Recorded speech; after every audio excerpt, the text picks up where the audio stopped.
gravando neste computador. Gravando já. Para a gente poder começar a falar um pouquinho, que hoje eu também não vou poder me estender muito até perto de 4 horas, não. Hoje eu estou aqui na prefeitura, vim para cá, porque a internet lá de casa continua muito ruim, a gente não conseguiu acertar ainda. E aí eu tive uma reunião aqui cedo do Plano da Mata Atlântica e achei melhor ficar por aqui logo para poder falar com vocês com mais tranquilidade. Conseguiu organizar a casa já, Paola? Fred, claro que não, né? Claro que não. Já está melhor do que naquele dia, já melhorou bastante. Se já teve progresso, tá bom. Não, isso é que importa. Já melhorou, mas ainda não está. Mas casa nunca está pronta, né? Casa é verdade, sempre tem alguma coisa para fazer, não tem jeito. Casa é uma construção simultânea, a gente vai, sempre tem uma coisa nova, uma decoração nova, umas coisas novas. Mas já está melhorando, só não chegou o roteador, que é o que interessa.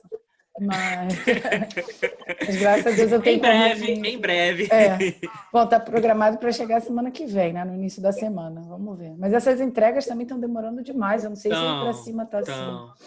Aqui está horrível. Eu vou começar a compartilhar, pessoal, da onde a gente terminou na semana passada. Perfeito. Para a gente seguir. A gente estava aqui, né? Eu estou no computador do trabalho, esse computador aqui é bem lento. Então, a gente estava falando, só vou voltar aqui lá no comecinho, tem um slide aqui legal para a gente voltar, para a gente falar desse aqui. Era o tempo que a gente estava, né? Só para a gente conseguir localizar um pouquinho temporalmente onde a gente estava. A gente tinha falado aqui 96, vamos lá, das leis de diretriz e bases da educação, que foi em 96. Depois a gente pulou para 97, onde teve a Declaração de Brasília da Educação Ambiental, onde tinha aquelas orientações da Agenda 21, da Carta de Belgrado, tudo aquilo que tinha já vinha acontecendo, né, no país e no mundo de uma maneira geral, foi consolidada nessa Conferência de Educação Ambiental. E aí, a aprovação dos parâmetros curriculares nacionais, e em 99 a gente teve a Política Nacional de Educação Ambiental, né, que foi assim a forma mesmo de legitimar ou de registrar, de obrigar todas as diretrizes que já estavam sendo iniciadas em alguns aspectos no ensino ambiental de um modo geral. Eu vou sair dessa vista assim, porque nessa vista eu não consigo ver vocês, eu gosto de dar aula olhando para vocês. Seguindo lá onde a gente tinha parado nesse slide aqui, ó, que fala, nós chegamos a falar, né, das principais atividades vinculadas à política nacional, e eu listei algumas que a gente pode destacar de mais importantes de ação, né, da política como um todo. Então, vamos lá. A gente tem a questão da capacitação de recursos humanos. Qual é o grande objetivo, né? Por que fazer essa capacitação de recursos humanos? De que forma? Como a gente já tinha falado também alguma coisa na aula passada, o grande objetivo é esse aqui, ó, atualizar os educadores. Eu acho que foi até a Carla que fez uma fala na aula passada, se eu não me engano, sobre o tempo que demora, né, disso estar, digamos assim, disso acontecer, a mudança na legislação, a mudança nos parâmetros e isso realmente ser efetivado para a sala de aula, até que a gente consiga atingir esse objetivo, ver essa modificação e conseguir realmente implementar essas mudanças. Então, o grande objetivo, quando a gente fala em capacitação de recursos humanos, é, primeiro, atualizar os educadores, que eu acho que é o que deve ser feito de maneira mais urgente, né? A gente precisa, primeiro, atualizar quem vai ensinar, então a gente precisa que os educadores, que os professores estejam com uma formação alinhada com a política nacional, com as tecnologias que a gente tem modernas de melhorias, né, para a área de educação ambiental. E um segundo passo, para que esses educadores sejam possíveis de atualizar os profissionais de todas as áreas. Então, a gente precisa de professores atualizados para que eles sejam capazes de atualizar os profissionais. Então, o docente vai precisar ensinar as pessoas que vão trabalhar nas outras áreas. Depois, como talvez eu acho que um dos passos bastante importantes, a preparação dos profissionais que vão ser orientados para as atividades de educação de gestão ambiental. Então, a gente tem a atualização do professor, a atualização dos outros profissionais, a preparação dos profissionais que vão atuar especificamente nas atividades de gestão ambiental e a formação, especialização e atualização de profissionais da área de meio ambiente de uma maneira geral. Então, a gente vê que a gente começa lá pela educação formal, na escola, passa para a educação, né, para o ensino dos outros profissionais e depois a gente vem para uma parte mais prática, que é quem vai trabalhar na parte de gestão ambiental e na área de profissionais de meio ambiente mais genérico, né? Então, seguindo aqui um pouquinho, quando a gente fala da parte das atividades de desenvolvimento de estudos, pesquisas e experimentações, eu não sei se algum de vocês, eu assisti, mas eu não consegui assistir a palestra inteira, assistiu a palestra do Carlos Vitor. Vocês assistiram? Não consegui. Então, ele falou... apareceu você. Oi, Rose, chegou? Boa tarde, professora. Perdão pelo atraso. Nada, tá? o Fred falou que você estava comprometida, Perdão. que eu abri a tela e você apareceu. Eu cheguei correndo. Então, vamos lá. Não sei se vocês chegaram a ouvir que o Carlos Vitor ele falou, vocês sabem qual era a temática? Ele falou sobre drones. Sim. Sobre o uso dos drones.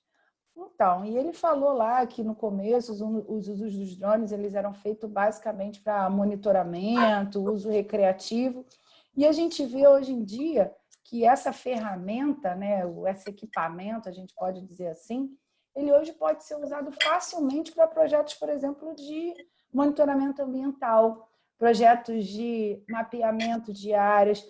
Então, quando a gente tem o desenvolvimento dessas novas tecnologias, o desenvolvimento de instrumentos novos, a gente pode aplicar essas tecnologias e esses instrumentos também na educação ambiental. Então, a gente tem lá, né, o desenvolvimento de instrumentos e de novas metodologias, o desenvolvimento de tecnologias e informações específicas sobre a questão ambiental, né? Aqui a gente fala de uma maneira mais genérica, de instrumentos que podem ser utilizados para auxiliar, né, de outras áreas que podem ser utilizados como complementares para a questão ambiental, o desenvolvimento de instrumentos de difusão de conhecimento. Eu acho importante a gente falar um pouquinho sobre essa questão da difusão de conhecimento, porque a gente pensa muito em projetos, isso eu vou até abrir um parênteses para que vocês façam, anotem, coloquem um asterisco nesse item, para que vocês não esqueçam de levar em consideração esse aspecto no projeto de vocês, né? Não adianta a gente ter um projeto muito bom, um projeto maravilhoso, um projeto execuível, mas se a gente não fizer a difusão de conhecimento, se a gente não conseguir garantir que esse conhecimento seja passado para o público-alvo, que ele atinja o seu público-alvo e que ele seja capaz de ser replicado, de repente, em outros grupos. Então, acho importante que vocês falem no projeto de vocês sobre a difusão de conhecimentos. Além disso, também a Política Nacional fala da necessidade do desenvolvimento de estudos, de pesquisas e de experimentações em busca de alternativas curriculares e metodológicas. Por exemplo, quando a gente pensa, a gente vai falar sobre reaproveitamento de resíduos, a gente vê que em muitos casos as tecnologias, né, ou melhor, a tecnologia utilizada para reaproveitar aquele resíduo precisa sofrer algum tipo de modificação. Ela precisa ser uma tecnologia, digamos assim, adaptada às vezes de alguma área, ou de uma outra área, ou você desenvolvida mesmo para que você possa utilizar aquela metodologia para trazer um benefício ambiental. Então, em alguns casos, você precisa que ela seja desenvolvida, você pode adaptar uma tecnologia, uma pesquisa, ou uma experimentação de uma outra área, de uma área complementar, uma área parecida de atuação. E, além disso, que está relacionado com esse item 3 aqui, que é a difusão de conhecimento, é a produção de material educativo.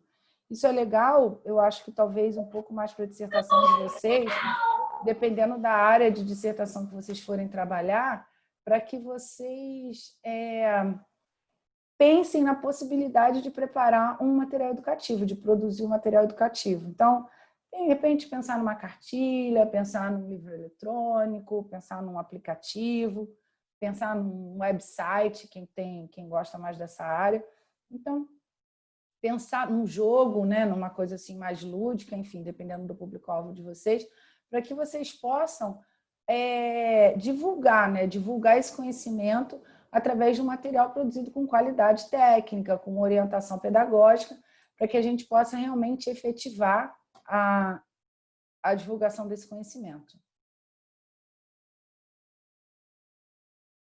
O artigo 10º da Política Nacional, ele fala que ela deve ser, a Política Nacional de Educação Ambiental, ela deve ser uma prática educativa integrada, contínua e permanente. E o interessante é que ele já destaca lá no parágrafo 1º desse artigo 10º, que a educação ambiental ela não deve ser implantada como uma disciplina específica no currículo, que tem a ver com aquela questão da multidisciplinaridade e da transversalidade que nós falamos anteriormente. No caso dos cursos de pós-graduação e de extensão, pode existir, sim, uma disciplina específica para se tratar sobre esse assunto, como é o caso da disciplina que nós temos aqui no mestrado. Então, a gente pode criar uma disciplina específica. Mas, nos ensinos mais básicos, o objetivo é que ela seja trabalhada daquela forma que nós já falamos, em nível de transversalidade e interdisciplinaridade. Nos cursos já de formação técnica, o objetivo é que as disciplinas não sejam teóricas, elas tratem da parte da ética ambiental, mas na parte prática, né? Que a gente traga o conteúdo prático para essas disciplinas. Por isso que a nossa disciplina, essa disciplina de educação ambiental que a gente está aqui compartilhando esses momentos, ela tem um conteúdo teórico prático, porque a gente não pode esquecer que o mestrado de vocês não é um mestrado acadêmico, vocês estão no mestrado profissional. Então, ele tem o viés prático da formação de vocês. Então, a partir das próximas semanas, a gente já vai entrar na parte mais prática da disciplina, onde a gente vai ter realmente a capacitação e as informações para que vocês sejam capazes de elaborar projetos e acompanhar, e implementar e até acompanhar esses projetos mais para frente. Então, aqui eu acho que nesse artigo 10º ele fala bem do que é pensado nacionalmente para as disciplinas de educação ambiental e a gente vê que o nosso curso está andando bem alinhado com a política nacional. Beleza? Estão aí? Estão dormindo? Todo mundo com a câmera desligada, todo mundo dormindo depois do almoço. Eu tô aqui. Isso é maldade comigo, eu não posso dormir depois do almoço, eu tenho que ficar falando aqui para vocês. É maldade. Então, vamos lá. O que é, lá no artigo 13º agora, ele conceitua a educação ambiental não formal, já que a gente vem falando tantas vezes, e ele coloca uma conceituação aqui. Então, ele coloca, né, o que é educação ambiental não formal? São ações e práticas educativas que são voltadas para sensibilizar a coletividade sobre as questões ambientais e sobre a sua organização e participação na defesa da qualidade do meio ambiente. E aí, beleza, lindo lá a conceituação. Mas qual é o objetivo do poder, qual é a obrigatoriedade do poder público? O que o poder público tem que fazer para garantir que essas ações e que essas práticas elas realmente atinjam a coletividade? Primeiro, ele tem que difundir programas e campanhas educativas sobre temas relacionados ao meio ambiente. Então, o poder público ele é obrigado a difundir essas informações.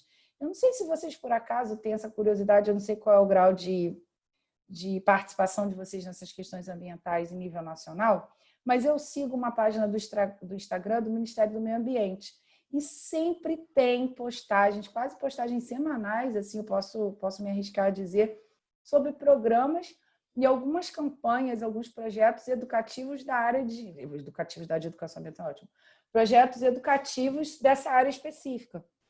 Então, a gente vê que o Ministério apesar disso não ter, talvez, eu acho que a forma de divulgação não esteja tão adequada, não seja a melhor forma de divulgação, ele faz essa propaganda, né? Ele faz essa divulgação, essa difusão de conhecimento de projetos da área ambiental. Então, muitos, inclusive, eu não sei para quem tem interesse nessa área, eu não sei que forma que vocês fazem a participação junto com a organização da sociedade civil, se vocês têm a participação em associação de classe, de ONG, a gente que é professor acaba ficando sempre de olho nessas coisas, inclusive alguns com liberação de recurso financeiro. Você apresenta o projeto e ele permite a liberação de recurso financeiro em alguns casos, vinculados exclusivamente, alguns, claro, à educação ambiental. Além disso, o poder público ele precisa incentivar o quê? Que haja a participação da escola na formulação e execução dessas atividades vinculadas à educação ambiental não formal. Ou seja, a escola ela tem que apresentar propostas de viabilidade também para fora dos seus muros, né? Então, ela tem que desenvolver políticas de educação ambiental interna, né? Ali junto com os diretores, junto com os professores, junto com os alunos, mas também ela precisa executar e formular programas para o meio externo. Então, é preciso que ela também difunda esse conhecimento para fora dos muros escolares, o que a gente vê que, infelizmente, muitas vezes isso não acontece. Seguindo aqui, ainda falando sobre educação ambiental não formal e sobre a sensibilização da coletividade. Cabe ainda ao poder público incentivar a participação de empresas no desenvolvimento de programas de educação ambiental, em parceria com as escolas, com as universidades, enfim, né? Como eu disse, em alguns casos, eu falei isso no slide anterior, em alguns casos, o poder público ele incentiva por meio de editais, por meio de financiamento, esse tipo de parceria. Então, por exemplo, a gente tem, sei lá, vou citar talvez um exemplo péssimo, que eu não sei exatamente como é que ela funciona a fundo, mas Fundação Boticário. Fundação Boticário é uma organização não governamental, uma organização da sociedade civil vinculada a uma empresa privada, né? E ela, muitas vezes, ela abre edital, ela libera editais, ela contrata pessoas, ela se vincula a professores, se vincula a grupos, permite a abertura à visita técnica para poder fomentar os seus programas de educação ambiental. Está dando eco em alguém. Na verdade, algumas empresas, né, algumas dessas grandes empresas, elas já desenvolvem, acho que a gente já falou isso, elas já desenvolvem programas de educação ambiental por sua conta, sua própria conta, né? Elas começam a financiar esses programas, a desenvolver e a financiar esses programas. Eu acredito que no início, né, com o intuito de, talvez até de melhorar a sua imagem, né, junto à sociedade, junto à comunidade, mas depois de um certo ponto elas começam a perceber que o retorno que isso traz é muito maior do que elas teriam de prejuízo, né? A gente tem, por exemplo, várias marcas de alimento, várias linhas, né, de marcas de alimento que são, sei lá, só orgânicos e que você pode fazer visita nas fazendas, que você pode conhecer essas plantações e ver como é feito, como é produzido o alimento. Eu acho que isso aproxima a empresa do seu público-alvo e também ela fica com uma cara melhor, fica com uma imagem de empresa boazinha, que está lá seguindo tudo direitinho, que é sustentável. Então, acho que isso é um nicho que os grandes empreendedores eles já tiveram essa sacada e já estão participando ou abrindo mais as suas portas de maneira efetiva. Uma outra questão que é importante a gente falar é sobre a sensibilização da sociedade para a importância das unidades de conservação, né? A gente tem, hoje, eu não lembro quais são, mas eu fiz uma visita técnica uma vez no estado, lá no INEA, e, se eu não me engano, só tinham 2 municípios no estado do Rio de Janeiro que não tinham uma unidade de conservação municipal. Vocês já viram lá quem faz disciplina com a Cristiane o que é a unidade de conservação? Já? Quem sabe o que é? Ainda não chegou nesse ponto, não. Ó, o Jairton tem que saber o que é a unidade de conservação, que já fez legislação comigo. Acho que Lucas já fez a disciplina de legislação, Nirvana já fez a disciplina de legislação, Paula já fez a disciplina de legislação. Vocês têm que saber o que é a unidade de conservação. Foge não, Paula. Unidade de conservação é toda a unidade de preservação. Uma APA, por exemplo, é uma unidade de conservação. Isso aí. É uma unidade, né, um espaço territorial que ele tem regras próprias de uso, de exploração e de proteção. Então, a gente tem, como o Jairton citou, uma APA, a gente tem um parque natural, a gente tem uma floresta, a gente tem uma reserva biológica, a gente tem uma reserva extrativista.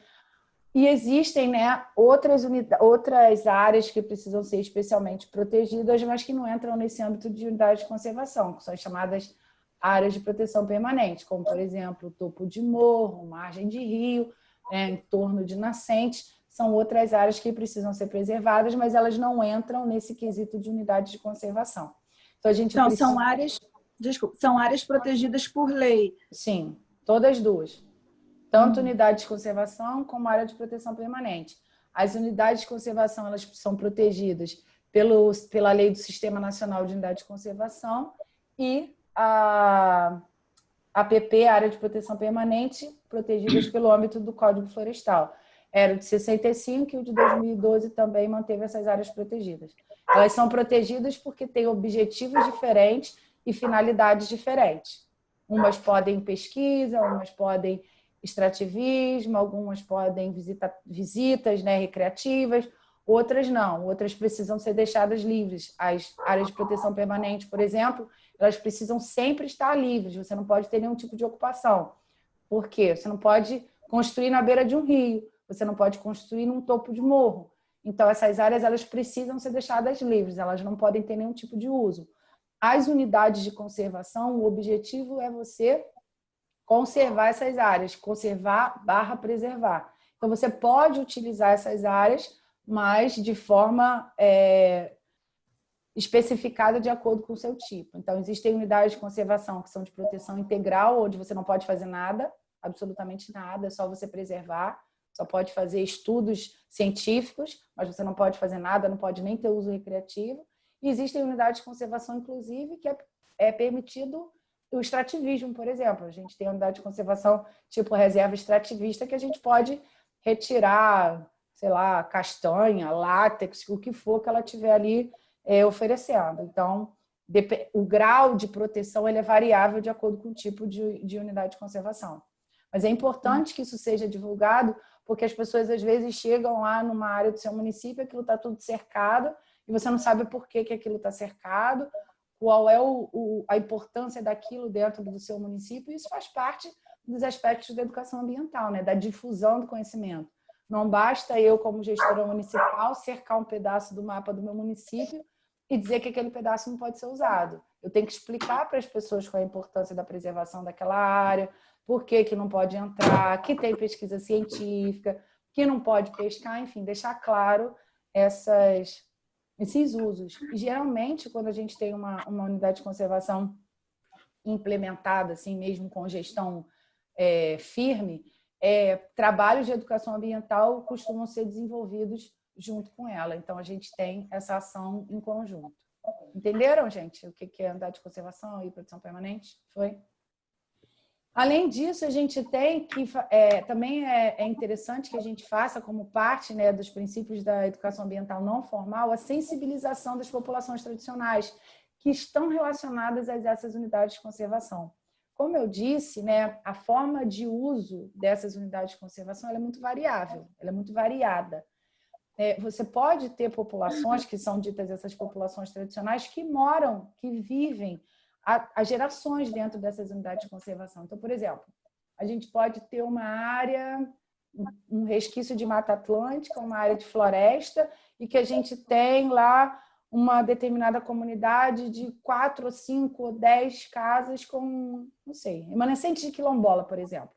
Essas pessoas vivem lá, sei lá, 2, 3 gerações em equilíbrio com o meio ambiente. Então, elas vivem dentro dessas comunidades. A vida delas é toda desenvolvida ali. Então, elas já vivem em equilíbrio dentro com aquela unidade de conservação. Só que é importante que a gente sensibilize essas pessoas que são populações tradicionais. Eu não estou falando de invasão de unidade de conservação. Não estou falando lá da história que a gente teve lá no Rio, do condomínio que estava sendo construído. Não, eu estou falando de população tradicional, de índio, de quilombola, de pescador, de gente que tem uma relação, não só sentimental, mas vamos dizer assim, uma identidade, uma identificação cultural com aquela região.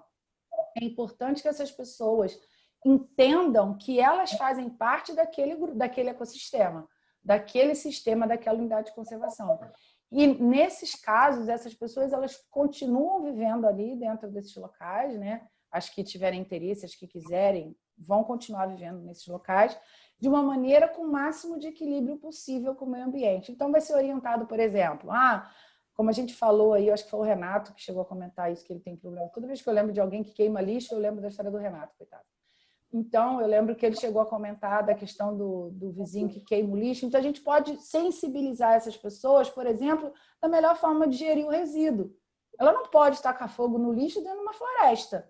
porque ela pode perder o controle daquela fogueira e aquilo virar um incêndio na floresta. Então, a gente vai ter que sensibilizar essas pessoas, explicá-las como é que elas vão conviver, né, numa harmonia maior, buscar o equilíbrio harmônico entre elas e as unidades de conservação onde elas estão inseridas. Então, isso é um projeto, né, uma linha interessante de educação ambiental, tem muitos trabalhos nessa linha.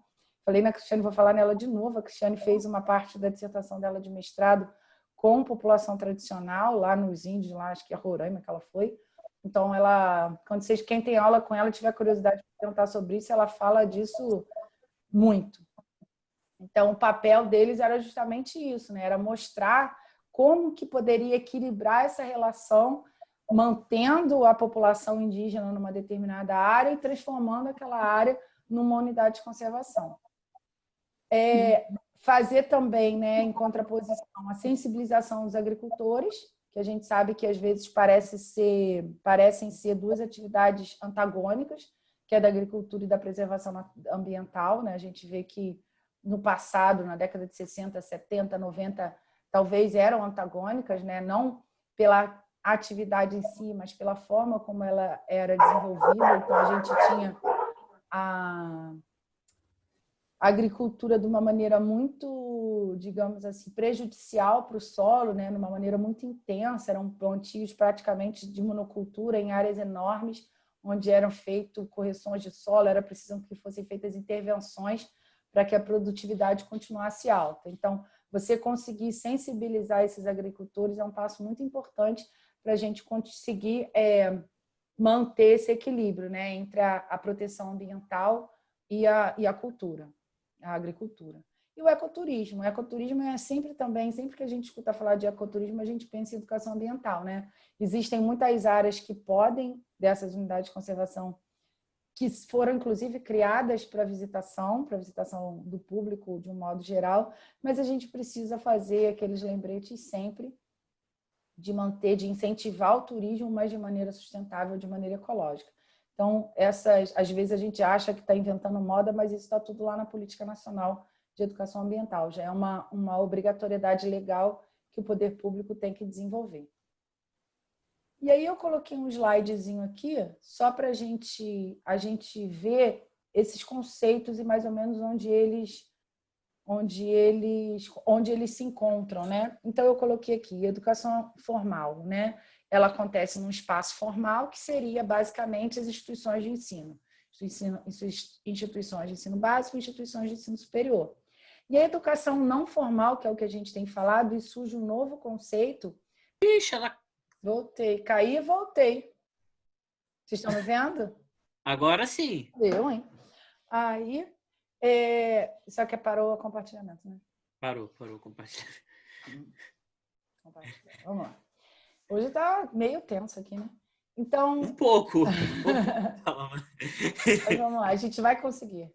Então, seguindo aqui. Então, aí surge esse novo conceito aqui de educação informal. Até estava pensando em você, Fred, que é um artigo que eu li onde eu tirei esses conceitos aqui. Que ele fala desses conceitos de educação formal, não formal e informal e aplicação no ensino de ciências.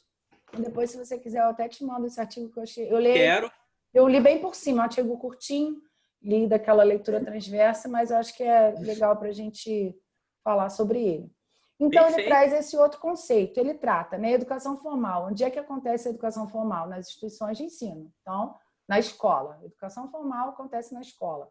Educação ambiental não formal e educação informal acontece em qualquer espaço que seja fora da escola. Então, a gente tem instituições, museu, centros de ciências, parques, enfim, qualquer lugar, e em não instituições, ou seja, pode ser numa praça, pode ser um projeto na rua, pode ser um projeto numa praia, pode ser um projeto num parque, pode ser um projeto numa trilha.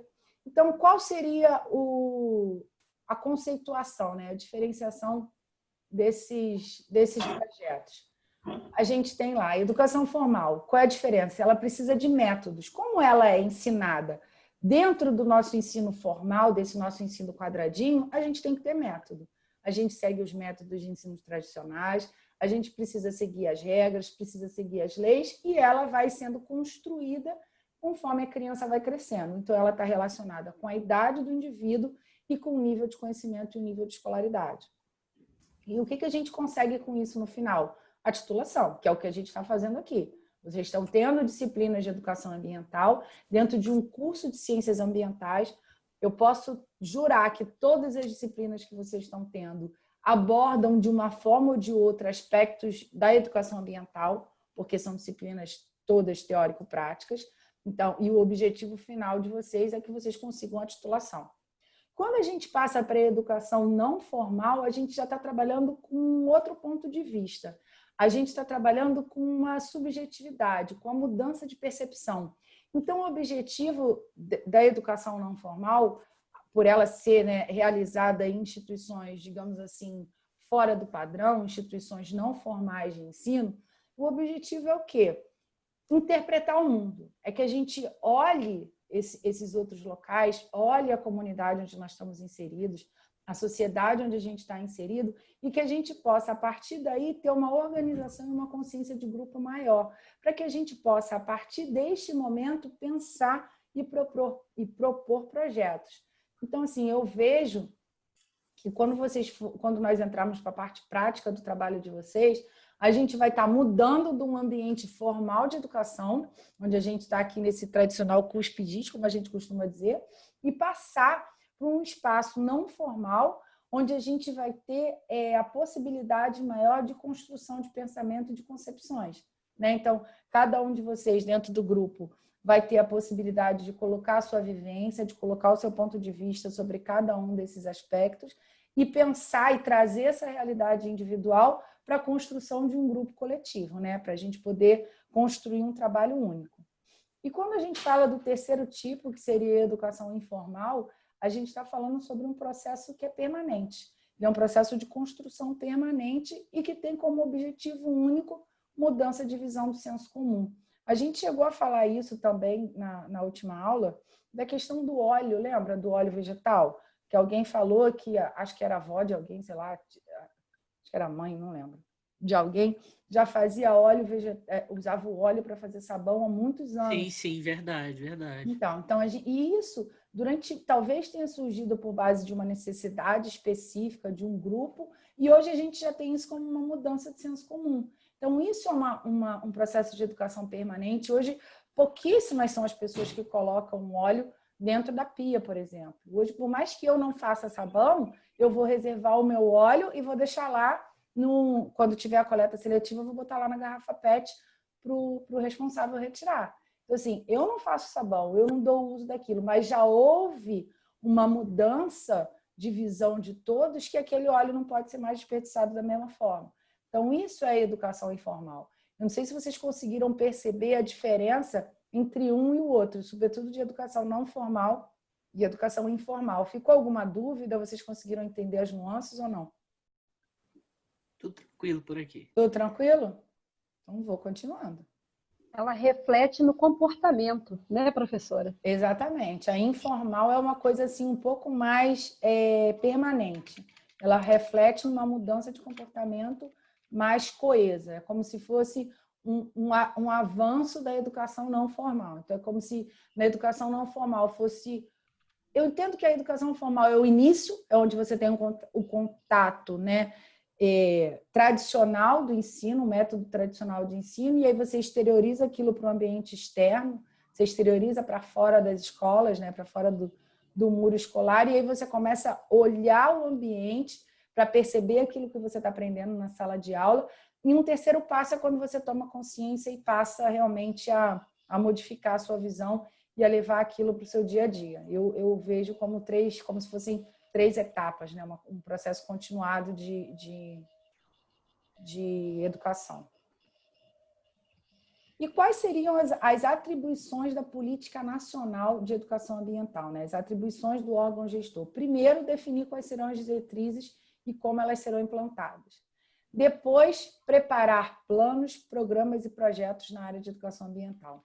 E, por último, participar da negociação de financiamentos de projetos também para essa área. Depois da promulgação da Lei 99, em 2002, nós tivemos um decreto federal número 4.281, que regulamenta 9795, que aí ele faz a instituição do órgão gestor. Na política nacional, se fala da existência de um órgão que vai gerir, que vai ser o órgão responsável por implementar a política, mas a gente não diz quem é esse órgão, a gente não diz qual é o papel deles. Então, foi editado um decreto em 2002, dizendo quais seriam as competências e as atribuições desse órgão e criação do comitê de assessoramento. Então, a gente vai ver o que é esse órgão e a criação do Programa Nacional. Então, a gente tem a política, que é a lei, né, geral, e o decreto traz o Programa Nacional, que é como a gente vai desenvolver a política nacional. Então, aponta definições e linhas de eixos de ação, aponta as principais diretrizes e os princípios da política nacional, mostra os objetivos e o público-alvo e fala da estrutura de organização. Então, o que é o PRONEA, que é o Programa Nacional de Educação Ambiental? Qual é a missão? Contribuir para a construção de sociedades sustentáveis com pessoas atuantes, eu acho engraçado isso, e felizes no Brasil. Então, a gente tem que estar engajado e feliz para a gente desenvolver esse Programa Nacional de Educação Ambiental. E ela fala de valores e da cultura de sustentabilidade. Então, ela traz algumas diretrizes que falam sobre questões da implementação da sustentabilidade nas sociedades. E ela precisa ser, né, para todas as pessoas, ou seja, ela precisa que todos participem. Ela tem que ser um programa permanente para que a gente consiga atingir atingir a mudança, né, que a gente realmente consiga atingir o objetivo de modificar e que ela seja continuada. Então, que a gente possa dar continuidade nesse projeto, nesse processo, para que a gente efetivamente implemente esse programa nacional. Quem é o coordenador da educação ambiental? É do Ministério da Educação, com o apoio do IBAMA, do Ministério do Meio Ambiente, e o apoio do órgão setorial com o Ministério do Meio Ambiente e o apoio do órgão setorial, que é o IBAMA. Qual é o papel do Programa Nacional? Capacitar gestores e educadores de um modo geral, desenvolvimento de ações educativas de educação ambiental e o desenvolvimento de instrumentos e de metodologias que visem uma melhor aplicação desses programas. Quais são as principais estratégias de implementação desse Programa Nacional? Então, a gente tem, na parte de gestão e articulação internacional, ele tem as secretarias intraministeriais e as secretarias vinculadas, as ações que são entre os ministérios, entre os dois ministérios, nós estamos falando aqui do Ministério de Educação e do Ministério do Meio Ambiente, então a gente tem ações conjuntas entre os dois ministérios, participação sempre da sociedade civil, com seus representantes, e o reflexo dessas ações nos governos estaduais, e aí o Programa Nacional não fala, mas esse governo estadual ele vai ter um desdobramento nas políticas municipais. Com relação à formação de educadores, a gente tem como estratégias, o desenvolvimento da agricultura familiar, por questão da obrigatoriedade de você passar a importância, da convivência harmônica entre a agricultura familiar ou a agricultura de um modo geral e a preservação natural, a preservação da natureza. O desenvolvimento de telecentros, que são centros de estudo, são centros de orientações, são pontos de apoio para o desenvolvimento dessas políticas. Os chamados coletivos educadores, que trabalham através da formação de células. Então, a gente tem um grupo de pessoas engajadas em determinadas comunidades, em determinados núcleos, que elas têm como objetivo desenvolver esses projetos dentro do seu âmbito comunitário. Salas verdes, que dentro de alguma escola, esse projeto Sala Verde é muito interessante.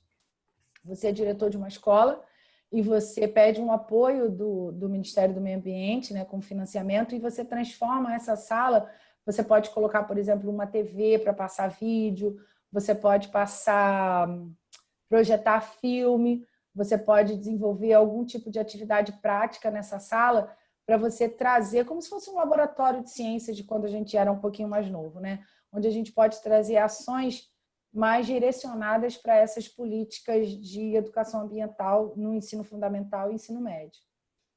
o INSEA, que está relacionado com a comunicação e com a educação ambiental exclusivo em unidades de conservação, e a política estadual de saneamento básico, que é onde a gente tem ações de educação ambiental voltadas para políticas de saneamento básico. Então, é onde você tem aquele processo de orientação e convencimento à população das políticas públicas de saneamento básico federal, estadual e até mesmo municipal. E quando a gente fala da parte de comunicação, né, da parte de divulgação de conhecimento, a gente tem as telas verdes, que são filmes, festivais, curtas. Também está associado a esse festival de curtas, onde a gente tem financiamento de programas, né, para divulgação, de difundir conhecimentos de projetos e programas de educação ambiental. A gente tem também esse Nas Ondas do Rádio, que é um programa do Ministério do Meio Ambiente, que a gente financia programas ou projetos de educação ambiental que são difundidos também através mesmo de rádio comunitária, que a gente vê que em alguns locais funciona muito bem, né? Essa questão da rádio comunitária. Então, a gente tem programas que podem ser estratégias de desenvolvimento de programas e políticas que podem ser difundidas através do rádio. Opa! Então, a gente tem lá, né? Quem é que é responsável pela execução do PRONEA? A gente tem o comitê assessor, que é formado por esses ministérios que eu falei para vocês, o Ministério do Meio Ambiente, o Ministério da Educação, o órgão gestor, que a gestão da educação ambiental é do Ministério da Educação, e o Sistema Brasileiro de Educação Ambiental, que é quem agrega todas essas informações. Então, é quem é o responsável por manter todas essas informações unidas para que a gente possa difundir esses conhecimentos, né? E como é que ele é aplicado? A Política Nacional de Educação Ambiental ela é aplicada através do Programa Nacional de Educação Ambiental. E aí ele tem um rebatimento, como eu falei para vocês, no âmbito estadual. Então, a gente tem as políticas estaduais, os programas estaduais, onde a gente tem os conselhos estaduais, né, os conselhos estaduais de meio ambiente e de educação ambiental, secretarias estaduais de meio ambiente e de educação, o núcleo de educação ambiental, que está vinculado tanto ao IBAMA, pelo Ministério do Meio Ambiente, ao ICMBio, e as redes estaduais de educação ambiental. E aí também tem o seu rebatimento para a política municipal de educação ambiental, onde a gente tem a implementação de todas essas políticas públicas federais e estaduais nos municípios. A gente vai ver, eu acho que é o próximo slide, não mais alguns, que a gente vai ver que isso, na verdade, é um copia e cola danado. A Política Estadual de Educação Ambiental ela foi promulgada no mesmo ano da Política Nacional, também em 1999, e ela cria um grupo de trabalho interdisciplinar que congrega a Secretaria de Meio Ambiente, a Secretaria de Educação, a Secretaria de Ciência e Tecnologia, a Secretaria de Saúde, a Secretaria de Trabalho, algumas universidades, a Assembleia Legislativa dos Estados, os representantes de organizações não governamentais. Então, a gente tem um grupo de trabalho interdisciplinar para quê? Para que esses projetos possam ser pensados considerando todos os componentes da sociedade, né? Todos os componentes, tanto do poder público quanto da sociedade civil. Na verdade, isso fortalece mais ainda, né? Porque você vai amarrando em cadeia, né, Paloma? Com várias entidades, né? Sim, não, com certeza. O objetivo é justamente isso. E você também, eu vejo também como você trazer a multidisciplinaridade e interdisciplinaridade que essas políticas precisam, né? Eu acho que já ficou bem claro aqui para a gente da necessidade de que essas políticas de educação ambiental e de intervenção ambiental, eu acho, não só agora saindo um pouquinho só da caixinha da educação ambiental, mas que são políticas que precisam ser pensadas com todas as visões, exatamente, coletivamente, com todas as visões. Então, assim, quanto mais pessoas participarem das decisões ambientais de um município, de um estado, enfim, quanto pessoas mais diversas, mais completa vai ser essa visão. Então, assim, a gente mais vai fortalecida. Exatamente, a gente vai ter uma visão de todos os setores, a gente vai ter uma visão de um aspecto mais geral. Então, eu acho muito importante, muito acertado esse grupo interdisciplinar de educação ambiental, porque ele alberga pessoas e profissionais de praticamente todas as áreas de gestão, né? E eu falo gestão, não só gestão pública, como também a participação da sociedade, que, sem sombra de dúvida, é de suma importância. E quais seriam as atribuições desse grupo de trabalho? Primeiro, definir as diretrizes para a implementação da política em nível estadual. Depois, articular e supervisionar esses programas e projetos de educação ambiental. Por quê? Para ver se elas estão de acordo com a política estadual, com o que foi orientado pela política estadual. Depois, dimensionar, até financeiramente mesmo, a necessidade de recursos, né, para que a gente possa desenvolver esses programas e projetos nessa área. Então, o grupo interdisciplinar ele tem como objetivo definir as diretrizes, supervisionar e dimensionar os recursos. Então, é um grupo que precisa ser muito bem estruturado, deve ser muito bem estruturado, para que a gente possa ter todos os interesses, né, bem representados nessa organização. A política estadual ela teve uma alteração em 2018, onde ela acrescentou, no parágrafo 2º do artigo 10º, os temas que precisam ser desenvolvidos, né? As temáticas que precisam ser desenvolvidos na política de educação ambiental. Então, a gente tem, por exemplo... Oi? Gente, Aí? o compartilhamento de tela sumiu para alguém aí? Para mim sumiu. Era isso que eu ia falar. Eita... Então vou voltar Sumiu lá. E agora que a Paloma voltou. Hoje Acho está que tinha esquisito, caído. né, gente? Hoje está estranho. Está estranho, está estranho. Hoje tá estranho. É sexta-feira. Voltou? Voltou. Sim, Essa gravação vai ficar ótima. Vai ficar caído no meio, com compartilhamento. A gente vai chegar lá, pessoal. A gente vai chegar lá. Vamos lá.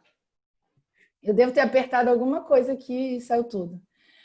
Então, vamos lá. Ele sugere que esses temas, né, ele inclui esses temas nos debates. Então, a gente hoje, quando a gente trata de educação ambiental, né, aqui, lembrando, educação formal, educação nas escolas, a gente precisa falar sobre mudança climática, sobre produção sustentável, sobre o consumo sustentável, perda da biodiversidade, conservação e preservação de recursos hídricos, produção de energia, uso de agrotóxico, infraestrutura adequada à sustentabilidade, saneamento ambiental, reciclagem, bem-estar e saúde animal. Por que vocês acham interessante, de repente, listar, né? Porque isso aí foi uma lista de conteúdos que devem ser debatidos no âmbito da política estadual? Vamos falar um pouquinho, que vocês hoje estão tudo dormindo. Vamos lá. O que vocês acham importante que a gente liste, a gente nomeie o que precisa ser tratado?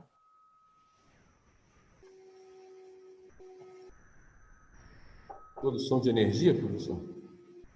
Sim, mas por que você acha importante que a gente fale, que tem que falar sobre isso?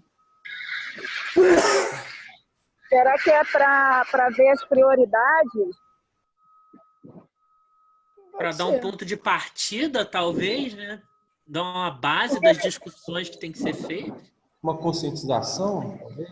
Eu vou dar uma buscada aqui, eu não sei se eu continuar aqui, se vocês continuam vendo. Continuam vendo minha tela aí? Nós vemos o slide, nós não vemos o que vocês não estão estão vendo o que eu estou procurando. Tá. Eu vou procurar aqui rapidinho o que diz para a gente ver o que dizia esse artigo 10º aqui para a gente poder comparar como é que ele estava antes. Perfeito. Vamos dar uma olhadinha. Para ver o porquê, para a gente poder pensar junto. Para a gente poder pensar junto por que é importante, eu quero que vocês construam comigo, por que é importante essa questão de ter alterado, de ter listado, né,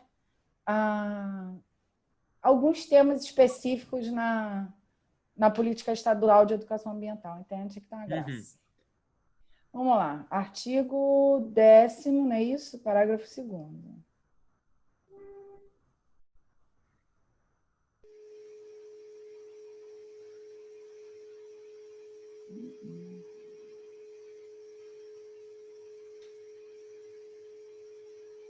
Quem achar primeiro aí, quiser procurar e compartilhar com a gente, fica à vontade.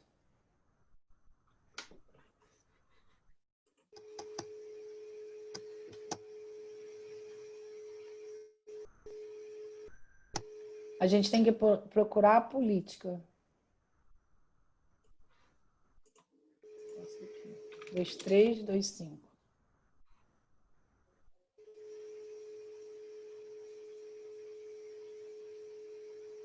Três, três, dois, cinco.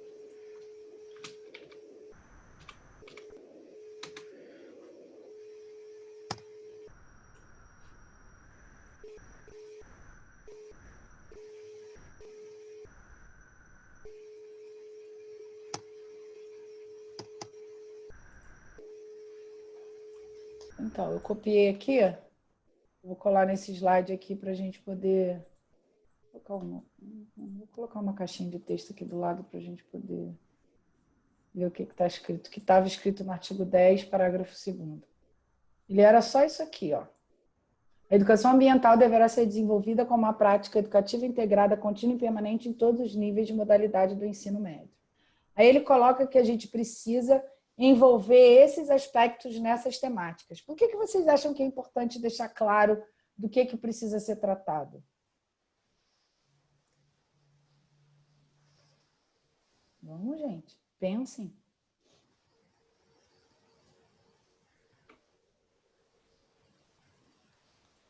Vamos lá, vamos pensar na condição socioeconômica do nosso país ou do nosso estado. Vamos pensar no estado, para a gente não precisa ir muito longe. Pensar na condição socioeconômica do nosso estado. Vocês acham que a escola pública aí do município de vocês tem a mesma qualidade técnica que uma escola particular? Não. Todo mundo disse não. Jair, tá com frio. Tem aí a mesma qualidade técnica? Eita. Não, não tem. Não tem. Depende.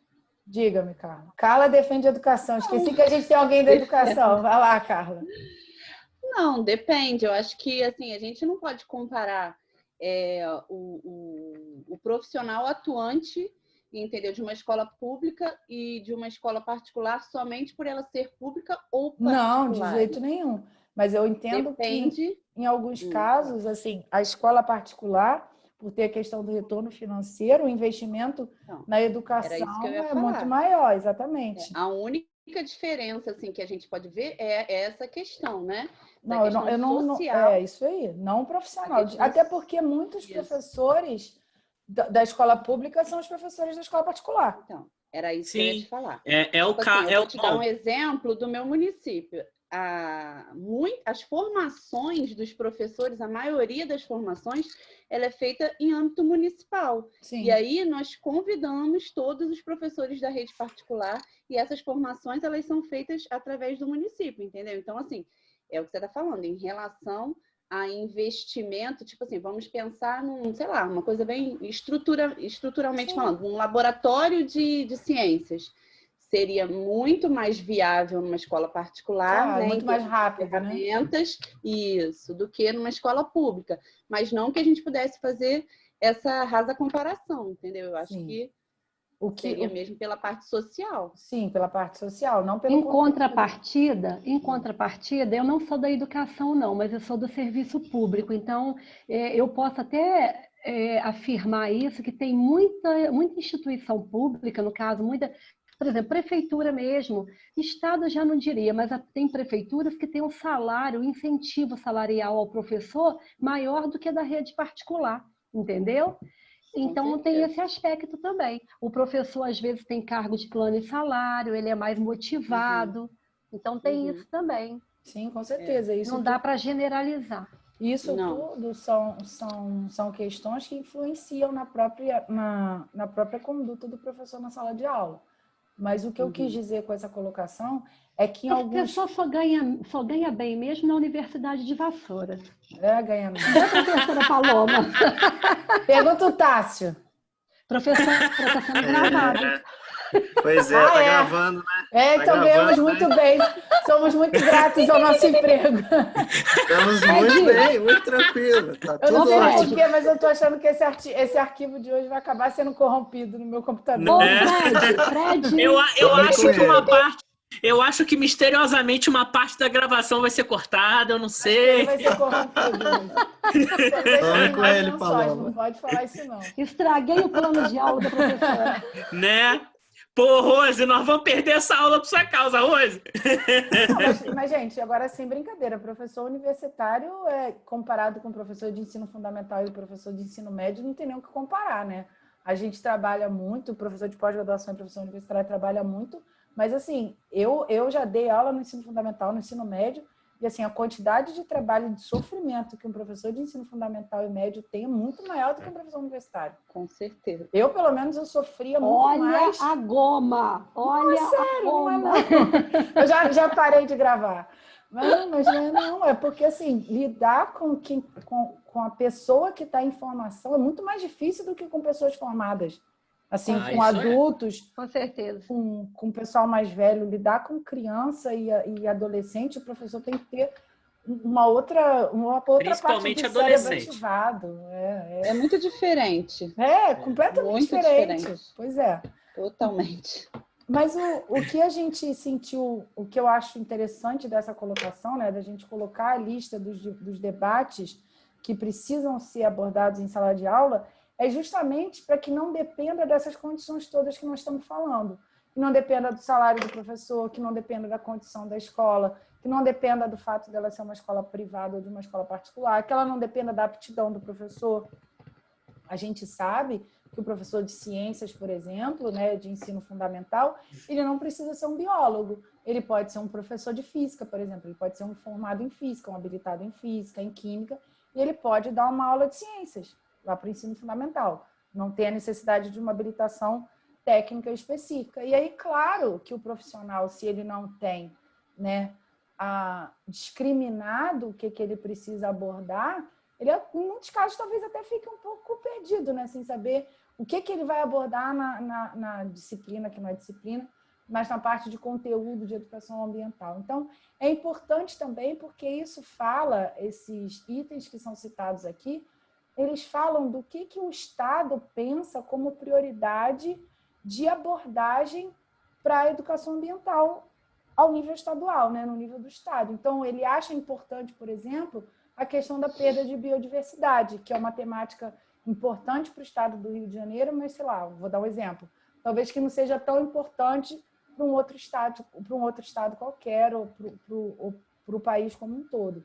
Então, o que eu quis ressaltar aqui, que às vezes, quando a gente deixa, né, a informação muito aberta, como está aqui, como estava anteriormente, você fica sem ter como orientar o profissional quais são as temáticas prioritárias que o Estado entende de relevância para a sua gestão.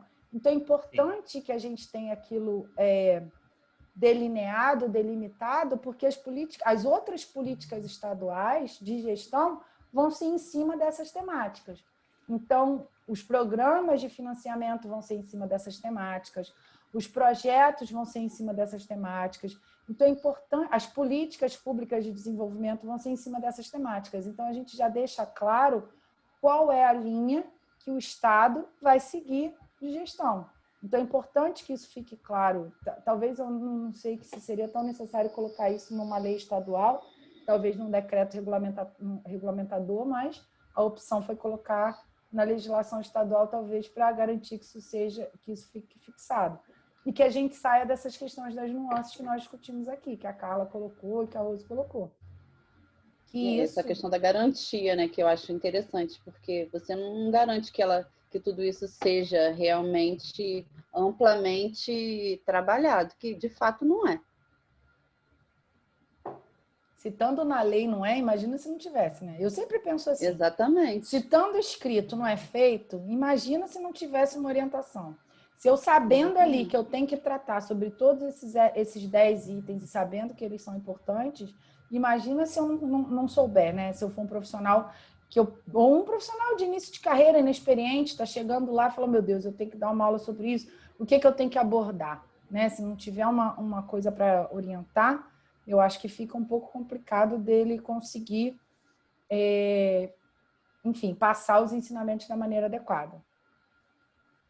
Seguindo aqui um pouquinho, como eu falei para vocês, né, o Programa Nacional e o Programa Estadual, ele, na verdade, é um grande copia e cola. Eu coloquei aqui 3 quadros e sequências para a gente dar uma olhadinha muito rápida nele, mas se vocês olharem, não tem muito que modificar de um para o outro, né? Fala em concepção do ambiente em sua totalidade, em sua unidade, enfoque humanista, histórico, crítico, político, respeito à liberdade e equidade de gênero, abordagens articuladas em questões regionais, compromisso com a cidadania ambiental. Então, a gente vê aqui que tanto a política nacional, os princípios da política nacional, eles são muito parecidos com a política estadual.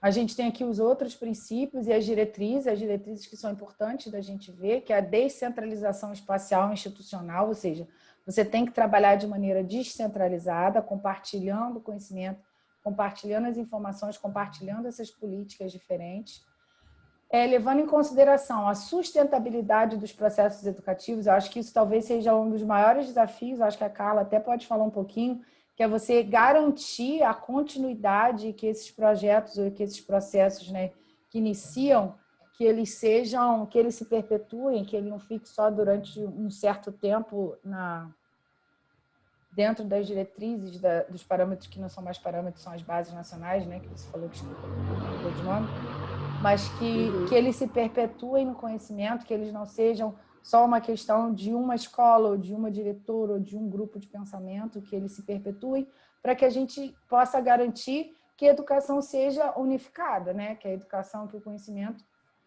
ele seja único para todos, tanto da escola mais perto do centro, quanto da escola rural, que o tipo de conhecimento que as crianças ou que os adolescentes vão receber seja o mesmo, né? Seja equilibrado. Então, a gente precisa da participação e do controle social, do fortalecimento dos sistemas de ensino, fortalecimento do CISNAMA. Vocês sabem o que é CISNAMA? Não. Eu não. CISNAMA é o Sistema Nacional do Meio Ambiente. Eu acho que eu já falei isso aqui para vocês, sim. Vocês devem ter esquecido. CISNAMA é aquela organização que a gente tem lá em cima, né?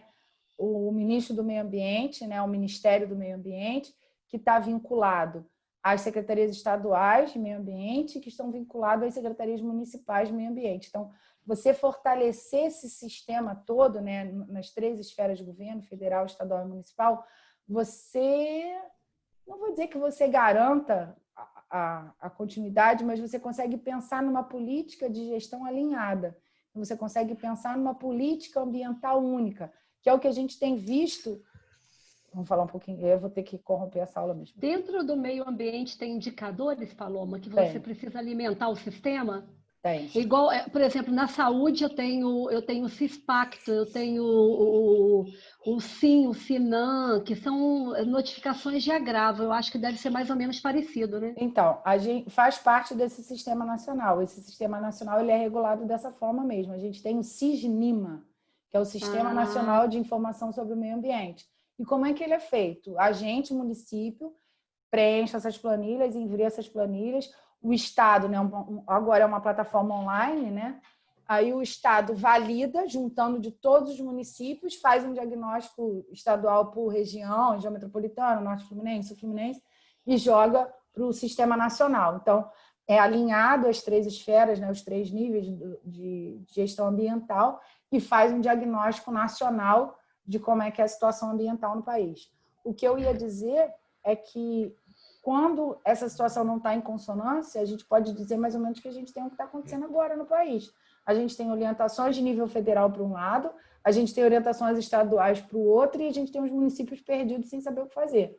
Então, é importante que esse sistema esteja sempre alinhado. Integrado, exatamente. Que a diretriz federal seja aceita e criada até, né? Porque eu não acredito muito nessa questão de diretriz de cima para baixo, eu acho que é tudo uma criação, né, conjunta entre os entes. Então, que seja criado em conjunto essas diretrizes e que ela venha rebatendo, sim, nos 3 níveis da administração, mas e que ela encontre eco, porque não adianta, por exemplo, a gente tem lá, não sei se vocês lembram, no começo do ano passado, a Paula, acho que ela saiu, que ela disse que ia precisar dar uma saidinha, mas a Paula que gosta dessas coisas. A gente teve lá no começo do ano passado o Ministério do Meio Ambiente, o ministro do Meio Ambiente, querendo acabar com um Conselho Nacional do Meio Ambiente. Não queria que o Conselho tivesse uma... Oi? O que vai ser nomeado hoje que é acabar com o Ministério da Educação. Eu estou matando, tá? A política tá... Só que eu disse que a política tem que ser de cima para baixo. Ele está querendo fazer transversal, está mudando a política. Mas, assim, qual é a importância da participação do Conselho Federal, Estadual, do Meio Ambiente, da Educação, de Educação Ambiental? Por que é importante a participação do Conselho? Por quê? Qual o papel do Conselho? Órgão fiscalizador. Controlador. Eu acho o órgão fiscalizador, controlador, para a gente que é gestor público. Fiscaliza a gente, controla a gente. Mas qual é o papel real? Qual é a função do conselho num órgão desse, numa entidade dessa? Eu acho que o conselho ele traz a realidade do dia a dia. Ele traz a parte prática, porque a gente... fazer determinação de gabinete é fácil. Você acabou de falar que o cara quer acabar com um conselho de educação, não foi? É o Ministério da Educação. Aí, pior ainda. O ministro da Educação quer acabar com o Ministério da Educação.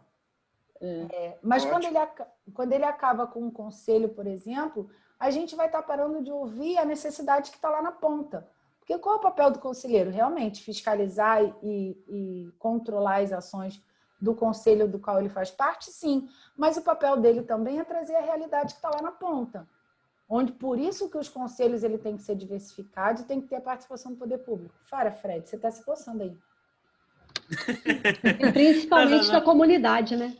Sim, a participação da comunidade ela é essencial. É o controle social. É o controle social. Isso, o controle social. Isso aí. Alguém vai falar?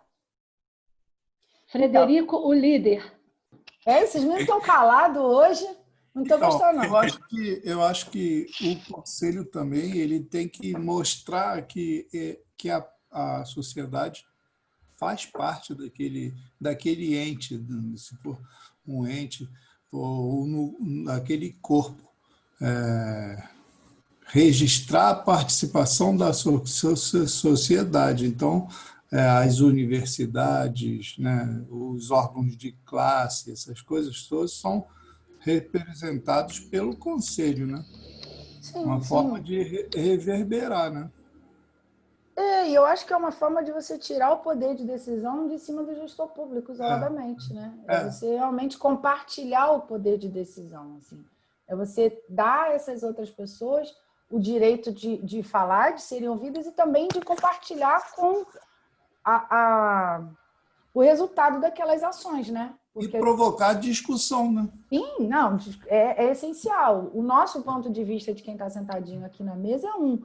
Agora, o ponto de vista da academia é outro, o ponto de vista da associação de moradores é outro. Então, por isso que é importante essa participação.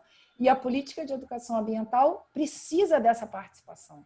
Então, quando a gente fala aqui que é preciso fazer o fortalecimento do Sistema Nacional de Meio Ambiente, claramente a participação dos conselhos tem que estar garantida nesses programas de educação ambiental. Ou mesmo quando ainda não tem, né, a formação do conselho estruturalmente, digamos assim, né, formalmente constituído, a gente pode ter outras formas de participação popular ou participação da comunidade, da sociedade, e elas são importantes, porque tudo que é feito é para eles e por eles, né? Então, eles precisam realmente ser ouvidos. E eu sugiro que vocês pensem nisso também, como vocês vão atingir a comunidade quando vocês forem falar do projeto de vocês, né?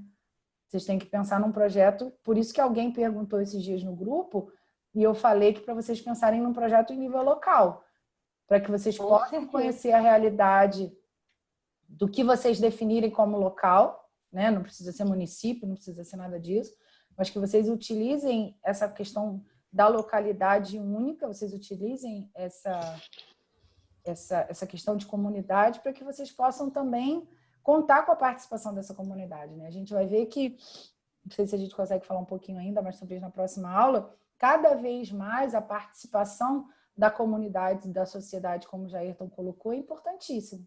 A gente precisa que as ações sejam validadas pela comunidade, pela sociedade, né? Para que, como ele disse, para que reverbere, para que a gente tenha a implementação efetiva dessas ações. Então, você vê que não se faz mais audiências públicas quase. naquela reunião que a gente teve há 2 dias atrás, de noite, sobre o plano diretor, sobre o planejamento urbano, lá com o pessoal lá de Maricá e tudo, o pessoal de Itaboraí, falou-se muito em audiência pública, reuniões com a sociedade e tudo, mas no âmbito de plano diretor, mas e também no âmbito de meio ambiente, né? Você fez muitas reuniões com o pessoal. Precisa sempre fazer audiência pública, fazer muita reunião com as pessoas para conscientizar, até para combater níveis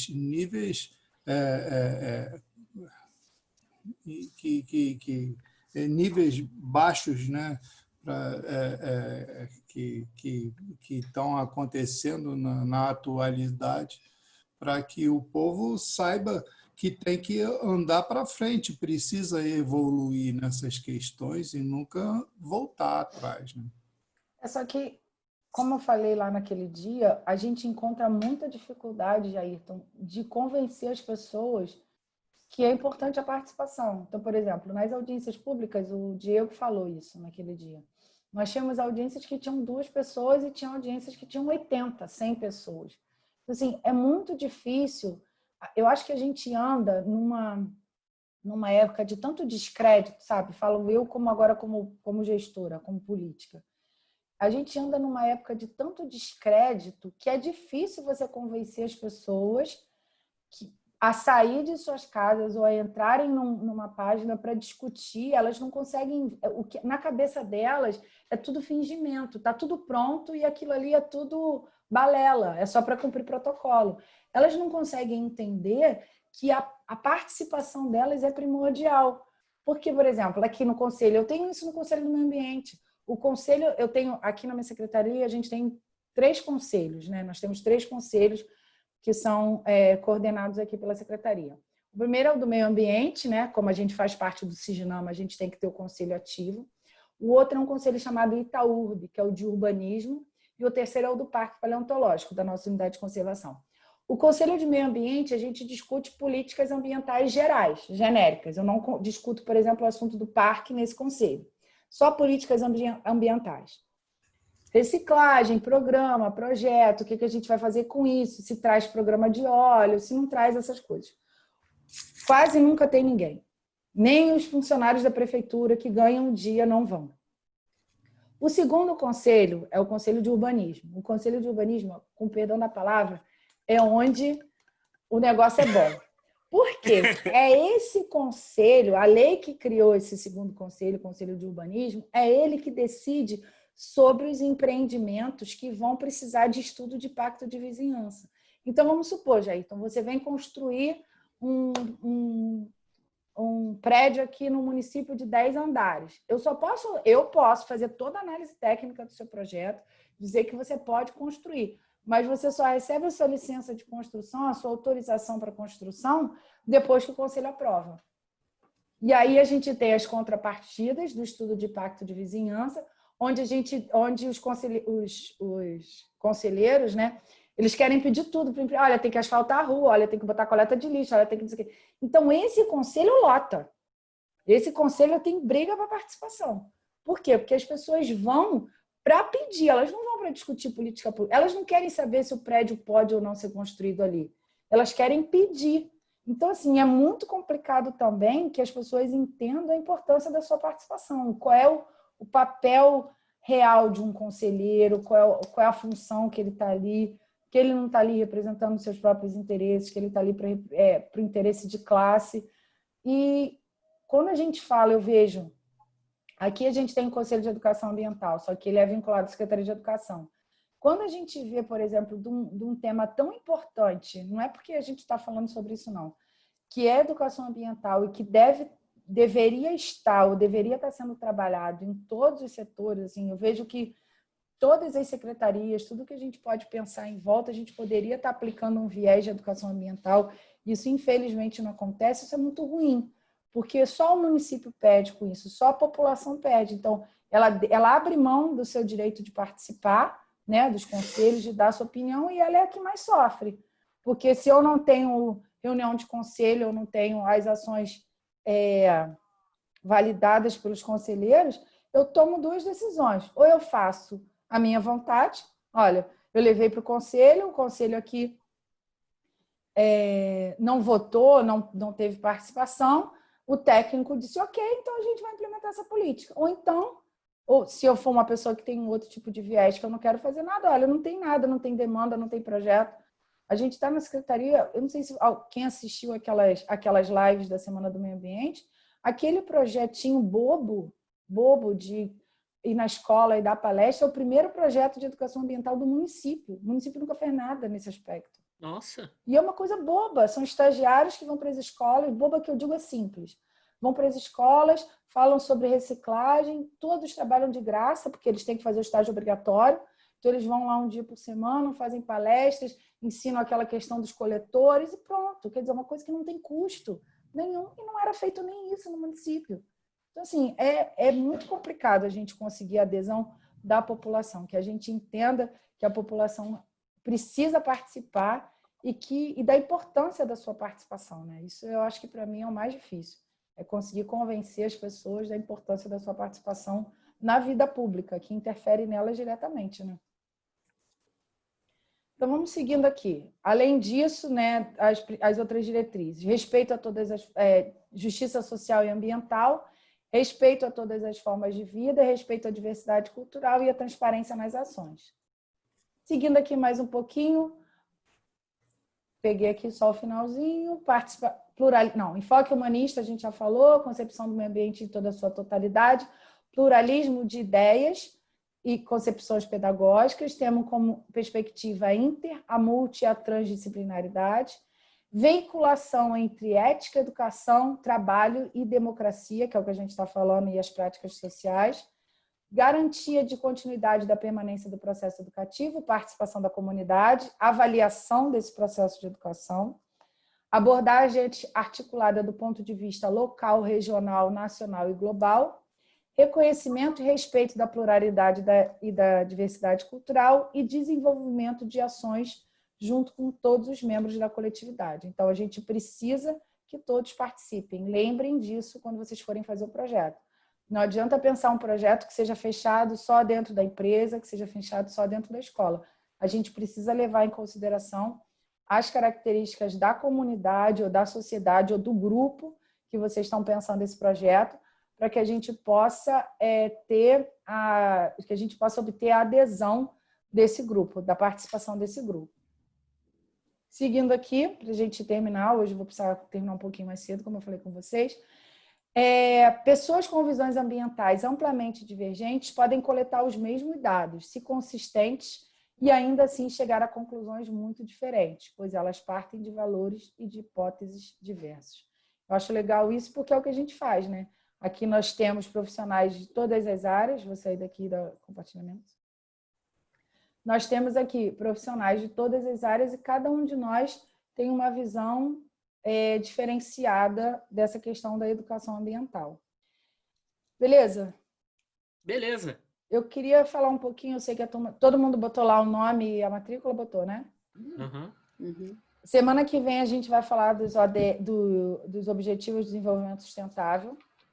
E eu queria saber de vocês como é que está a questão do trabalho, do trabalho final. Vocês já se organizaram nos grupos? Eu vi umas discussões no grupo. Já? Já nós já temos, pelo menos, meu grupo já tem uma ideia do tema que quer trabalhar. A gente só está tentando, só tem que determinar agora enfoque e basicamente o que a gente vai fazer. Tá, a parte da metodologia, essas coisas assim, né? Sim. Tá, isso a gente vai começar a ver, eu acho que a partir da próxima, se semana que vem, já na outra aula a gente já vai começar a ver a metodologia. A gente vai falar dos ODS. Ô, Paloma, repete os grupos aí, porque tem gente sem grupo. Sim, Mas os grupos foram vocês que fizeram, crianças. Mas você anotou? Porque Não. tem gente que está sem grupo. Não tem não, mas está lá no grupo do WhatsApp, não está não? Ó, vamos Quer lá. que manda? Quer que manda? Vou mandar no grupo Ó, tem um aqui. grupo assim, ó, Roberta, Carla, Maria Cláudia. Aí depois Carla com Roberta. Depois Tássio. Depois Nirvana. Depois Gilberto. Eu não consegui entender, não. Não. É Carla, Tássio, Roberta e Maria Cláudia. Isso, 3 grupos de 4. Isso. Frederico, com a palavra. Já estou mandando. Ele é representante, professora. Ele é representante do eu grupo. sou. Eu já vou mandar lá no grupo para não ter confusão. Tá. Só para ver, professora, a Oi? divisão exata de 12 alunos aí são 3 grupos de 4 componentes? É porque tem eu e Nirvana, só para a gente saber se a gente forma um grupo com Então, eu contei aqui no grupo, nós somos 12. Tá. Nós somos 12 alunos. Quer ver? Eu tô aí, não, tá certo. Estou entrando aqui no nosso grupo de WhatsApp. Somos Frederico, Gilberto, Jairton, Carla, Lucas, Maria Cláudia, Nirvana, Paula, Renato, Roberta, Rosiane e Tássio. Somos 12, não é isso? Tá. 1, 2, É porque eu e Nirvana, a gente está formando um grupo, mas isso não apareceu mais nenhum componente. São 12. Não, então tá faltando gente para o grupo de vocês. Tá. Sim.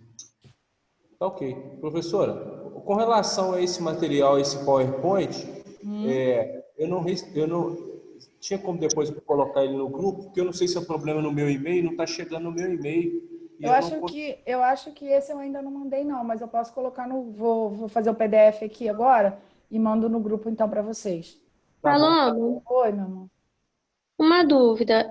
Qual o tema do trabalho? Porque semana passada ficou caindo muito, eu não consegui acompanhar, enfim. Então, assim, eu fiquei meio perdida.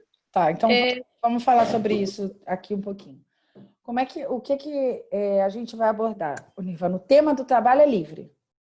A temática do trabalho, você com o seu grupo, vocês vão definir. O nome da disciplina é Elaboração de Projetos em Educação Ambiental. Então, o que eu vou passar para vocês são as formas, as diretrizes de vocês elaborarem projetos na área de educação ambiental. Então, eu vou explicar para vocês como construir a árvore de objetivos, como traçar os indicadores, como estabelecer as metas, como elaborar o cronograma. Então, o que eu vou ensinar para vocês, o que eu vou passar para vocês, é como elaborar o projeto. Entendeu? A temática do projeto em educação ambiental é você com o seu grupo que vai decidir. Pode ser, por exemplo, eu trabalho numa empresa de, sei lá, de batata frita, produção de batata. Então, eu vou pensar uma política de educação ambiental para eu treinar os meus funcionários da empresa para que a gente diminua o consumo de água, por exemplo, que faça o descarte correto do óleo. Aí o outro grupo vai trabalhar na escola, em educação ambiental com crianças. A temática do trabalho é livre, totalmente livre, tá? O que a gente vai ver são as metodologias e as práticas ambientais. Entendeu? Ficou claro? Entendi. O prazo para entrega é 7 de agosto. Isso, 7 de agosto, entrega do trabalho escrito e depois a apresentação oral. A gente, como nós temos, são 3 grupos, não é isso? Isso. Então, a gente pode fazer um dia 7, se a gente conseguir 2, e um dia 14. Então, 7 e 14 de agosto, nós teremos as apresentações. Tá? E como a gente monta PowerPoint, monta a parte escrita? Tudo isso. Tá. PowerPoint, parte escrita. Parte escrita me entrega no dia 7 e o PowerPoint pode ser no dia da apresentação. Aí quem puder me enviar depois também, para eu dar uma olhadinha e guardar aqui para a gente ter registrado a avaliação, é interessante. Perfeito. Tá bom? Tá bom. Entendi. Alguma dúvida? Ficou claro? Não? Ficou. Então tá. Tudo claro. Então tá, pessoal. Então vocês se organizem. Semana que vem a gente se encontra. Espero já me encontrar de casa com vocês. Hoje eu vou precisar ficar por aqui. Vou passar agora o material, então, como o Gilberto pediu, pelo grupo. Aí vocês preferem que mande por e-mail também ou pode ser só pelo grupo? Por e-mail, por e-mail. Por e-mail, por e-mail. Por e-mail. Tá certo. Então, eu vou mandar por e-mail e vou botar aqui no grupo agora, então. Obrigada, tá, pessoal? Obrigada, hein? Tchau, tchau. Boa tarde. Obrigada a você. Beijo, boa Tchau, tarde. tchau, gente. Até mais tarde. Tchau. Até.